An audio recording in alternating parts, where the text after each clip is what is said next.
નવાપુરા પોલીસે ગેરકાયદેસર મંડળી રચી પથ્થરમારો કરનારા ઈસમો પૈકીના 12 ઈસમોની અટકાયત કરી કાયદેસરની કાર્યવાહી કરેલ છે। તારીખ 23 ફેબ્રુઆરી 2024ના 12:50 મોંજે નવાપુરા ખાટકીવાડ પાસે વડોદરા શહેર ખાતે આકાશભાઈ રમેશભાઈ રાઠવા રહે 96 કૃષ્ણાનગર સોસાયટી આજવા રોડ વડોદરા શહેર તથા મનીષભાઈ રવિન્દ્રભાઈ વસાવા રહે મહેશનગર સોસાયટી ઘર નંબર C22 સોમાતળાવ તથા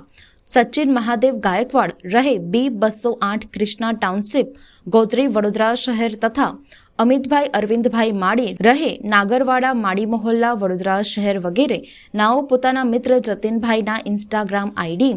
શાહિદ પટેલ 7070 ઉપરથી ભગવાન શ્રી રામના વિભિસ્ત ગાળ લખી ધાર્મિક લાગણી દુભાઈ તેવી કોમેન્ટ કરેલ ઈસમ વિરુદ્ધ ફરિયાદ કરવા આવેલ અને બીજા મિત્રને આ બાબતની જાણ થતાં મિત્ર જતીનને મળવા એકાએક કરતા 100-150 માણસો નવાપુરા પોલીસ સ્ટેશનની બહાર ભેગા થઈ ગયેલ। તે વખતે 12:50 ખાટકીવાડની ગલીમાંથી 100-150 જેટલા મુસ્લિમ સમાજના ટોળાએ પથ્થરમારો કરતા આ પથ્થરમારામાં ફરિયાદી આકાશભાઈને ડાબા હાથના કાંડા પાસે તથા બીજા શાહેદોને નાની મોટી ઓછી વધતી ઈજાઓ પહોંચાડી માનનીય પોલીસ કમિશનર સાહેબ નાઓના જાહેરનામાનો ભંગ કરેલ હોય, જે બાબતે નવાપુરા પોલીસ સ્ટેશનમાં ગુનો રજીસ્ટર થયેલ, જે અન્વયે આજ રોજ નવાપુરા પોલીસ સ્ટેશનના police inspector Shri H.L. Ahir સાહેબના માર્ગદર્શન હેઠળ નવાપુરા પોલીસ સ્ટેશનના સ્ટાફની ટીમ દ્વારા ગુનામાં સંડોવાયેલ 12 જેટલા ઈસમોને પકડી પાડી કાયદેસરની કાર્યવાહી કરવામાં આવેલ છે।